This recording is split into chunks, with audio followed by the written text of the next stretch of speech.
And that's why itqan is a beautiful thing. That's why, I mean, this culture is mesmerized by itqan. You know, Michael Jackson is, you know, he's mesmerizing because he could do something, it's a silly thing, but he could do it better than anybody else. And so people, they'll pay money to see that. And that's what they're really into. They're not into, they're into like, how does he do that? Well, he did it by practicing 8 hours a day. You know? But people don't see that. They just see the end result. And then they think it's magical. It's not magical. It's just really hard work. And talent. I mean, you need talent. There's no doubt about that. That's the extra factor of talent. But that's true of anything, whether it's music, sports. I mean, people are paying all that money to watch these guys because they can throw a basket from a place that if you try to do it, you won't get it every time you do it, but they get it most of the time they do it. And the more they get it, the more higher they are paid, and the more people want to watch them. But all they're really wanting to see is that itqan. That's what mesmerizes them. It's a waste of, I mean, one of my favorite stories is that Harun al-Rashid had a majlis where people used to come in and do, you know, it was kind of like a gong show or something. It was, people used to come in and do things to amuse him. And if he liked them, he would reward them, and if he didn't, he would. But one man could take, you know, old pre-modern needles were quite big, but he could take needles and throw a needle through the eye of the other needle. And he could do this like consistently. And so he did it, you know, and Harun al-Rashid had ordered to have him, he got 10 lashes and 40 dinars. And the man didn't understand it, and he asked him to explain why he was punishing him and rewarding him. And he said the reward is for the itqan, but the punishment is for the time wasted in mastering what you've mastered.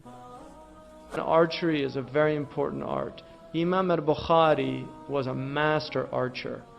And one of his students said, I was with him for 20 years and he practiced archery every morning.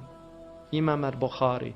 He said, in the 20 years I was with him, I never saw him miss the bullseye once. Now that to me is al-Bukhari. Because that's what he was doing with the hadith. He was hitting the bullseye with the hadith. And that's what archery teaches you, is it teaches you that if you miss the bullseye, don't blame it on the bow, don't blame it on the arrow, blame it on yourself. Because it's about readjusting. You're either too short, too long, too much to the left, too much to the right. So it's learning how to readjust your own mistakes in order to change the situation. Anybody, you know, any people can excel in sports. Some of the most extraordinary athletes on the planet come from the poorest countries. Kenya produces the greatest long-distance runners in the world.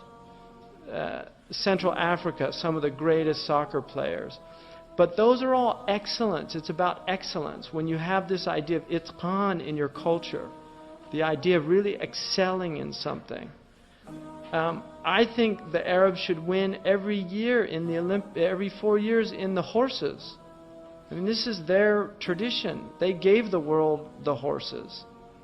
And those are things that Muslims can do. They can excel. There's so many things we can excel at that we're not excelling at, because there's no love of excellence and there's no understanding of self-correction, that we need to be disciplined in and of ourselves. We can't blame things always on the circumstances outside of ourselves.